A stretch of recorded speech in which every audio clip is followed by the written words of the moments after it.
This is the third method for going paperless in the classroom. We're going to talk about how to create a test or quiz that is much more secure than the previous two methods. So we are in Google Drive. The first thing we're going to do is click on the Create button, and we're going to create a new form.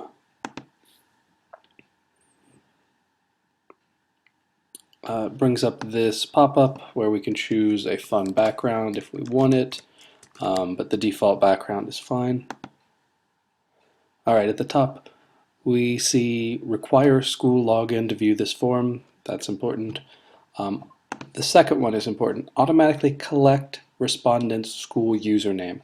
That way we don't have to just rely on asking the person to put in their name and then trusting that they put in their name. We don't have to worry about them forgetting to write their name and then getting a blank response. It automatically collects their name, which is nice. Show progress bar, that's not important. Alright, quiz 1. Now,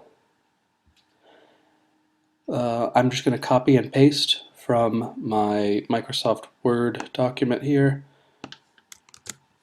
That question goes there.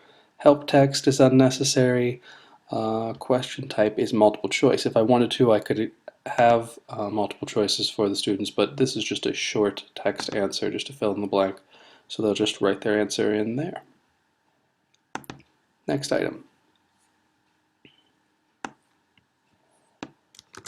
And I'll do this for the next few questions, and then we will move on. Copy and paste. Alright, I've got 3 done. That's good enough for now. Questions 1, 2, and 3. If I made a mistake, I can go back and edit that question, just like that. If I want to rearrange them, notice the mouse pointer is up and down arrows, left and right arrows. I just click and drag it to a different location. It rearranges them. Alright, at the bottom of the page, once the student has finished taking the test, it will say your response has been recorded. That's fine. And then show link to submit another response. We don't want that.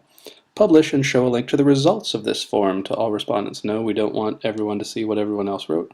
Allow responders to edit responses after submitting. That's necessary. Alright, we can press send form. That means it's finished. And it gives us a link that we can use to share with our students.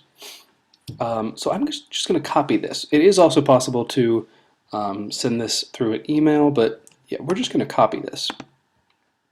For our purposes, since we're using Meraki to control the student devices, we can just create a bookmark in Safari that the students can click on, and it'll allow them to take the test. So here's what we're going to do. Along the left-hand side, we have all of the student devices listed. If we go to MDM, which stands for Mobile Device Management, we have a list of all the apps, we have a list of the different profiles. What we want is Mdm Settings. Right under Mdm Settings, we see which profile we're talking about, so this is which class. Right now I'm looking at 8th grade, but I could also switch to a couple other ones. Here are the restrictions. They are currently not allowed to use the camera. So here at the bottom is the web content filter. I temporarily had this turned off, but we will typically have this set to whitelist bookmarks. And in these bookmarks we should have the school website, you know, a couple of different things. But one that we want to have, for the purposes of taking this test, we have to have google.com. And one more, and that is the long URL for that quiz. So let's call this Science Quiz 1. We'll press Save Changes, and within a minute the students can go to Safari and take the test. Once they're finished taking the test, the first thing you'll want to do is click on this accepting responses and switch it to not accepting responses because the test is done. Then you want to go back to Meraki and probably want to remove the quiz, as well as removing google.com. Unfortunately, we can't just leave google.com without allowing them to also do Google image searches and other things.